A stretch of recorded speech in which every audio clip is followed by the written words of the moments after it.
சகோதரர் பக்தசிங் அவர்களின் ஊழியத்திலிருந்து விடாய் துணிக்கேற்ற வார்த்தைகள். ஏப்ரல் மாதம் 15ஆம் தேதி. ஆண்டவரே, ஜெபம் பண்ண எங்களுக்கு போதிக்க வேண்டும். லூக்கா சுவிசேஷம் 11வது அதிகாரம் 1வது வசனம். கர்த்தருடைய வார்த்தைகளும் வாக்குத்தத்தங்களுமே உறுதியான விசுவாசத்திற்கு வல்லமையான ஆயுதங்களாக நாம் உரிமை பாராட்ட வேண்டும். இதுவே ஆதி சபைகளின் அனுபவமாக காணப்பட்டது. அப்போஸ்தலர் நடபடிகளின் புஸ்தகம் 4வது அதிகாரம் 23லிருந்து 31வது வசனம் வரை.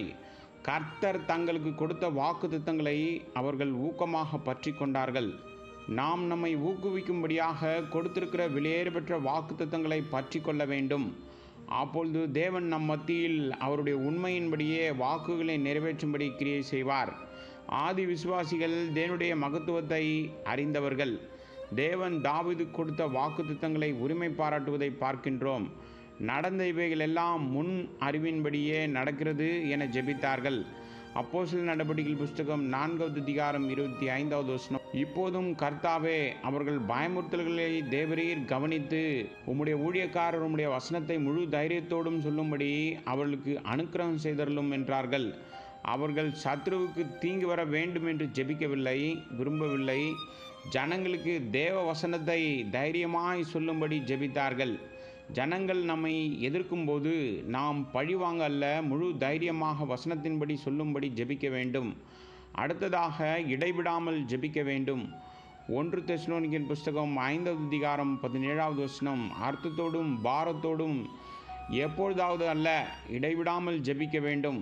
சிறு சிறு காரணங்களுக்காக கூட தேவனே உதவி செய்யும், வாயையும் நாவையும் தொடும் என்று நம் இருதயத்தில் சொல்லும்போது நாம் அறியாத விதத்தில் தேவன் கிரியை செய்வார். அப்போஸ்தலர் நடபடிகள் புஸ்தகம் 12வது அதிகாரம் 5வது வசனத்தில் ஊக்கமான ஜெபம் இன்னொரு ஆவிக்குரிய ஆயுதமாகும். சாதாரண ஜெபம் அல்ல, பிரசவ வேதனையான பாரமான ஜெபம். நாம் இப்படியாக ஜெபிக்க சில நேரங்கள் உண்டு. நோய்வாய்ப்பட்டிருக்கிறவர்களுக்காகவும் பலவிதமான பாடுகளில் அகப்படுவர்களுக்காகவும். இதேபோல் அப்போஸ்தலர் நடபடிகள் புஸ்தகம் 13வது அதிகாரம் 2வது வசனத்தில் தேவனுடைய பரிபூர்ண சித்தம் மற்றும் எதிர்கால ஊழியங்களை காண்கிறார்கள். இதுவும் மிகவும் முக்கியமான ஒரு காரியம். பதில் கிடைக்கும் வரை கர்ப்பவேதனைப்பட்டு ஜெபிக்கிறார்கள். தேவ சித்தத்தை தனிப்பட்ட மற்றும் ஊழியங்களிலும் அறிந்து கொள்கிறார்கள். நடு ராத்திரியிலே பவுலும் சீலாவும் ஜெபம் பண்ணி தேவனை துதித்தார்கள். காவலில் வைக்கப்பட்டவர்கள் அதை கேட்டுக்கொண்டிருந்தார்கள். அப்போஸ்தலர் நடபடிகள் புஸ்தகம் 16வது அதிகாரம் 25வது வசனம்.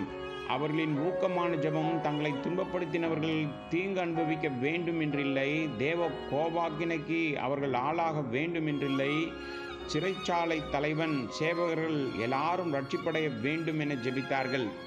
தங்கள் ஜீவனையும் பாராமல் பாடுகளை சுமந்து ரட்சிப்பை நிறைவேற சிறைச்சாலையில் பிரயாசப்பட்டார்கள்.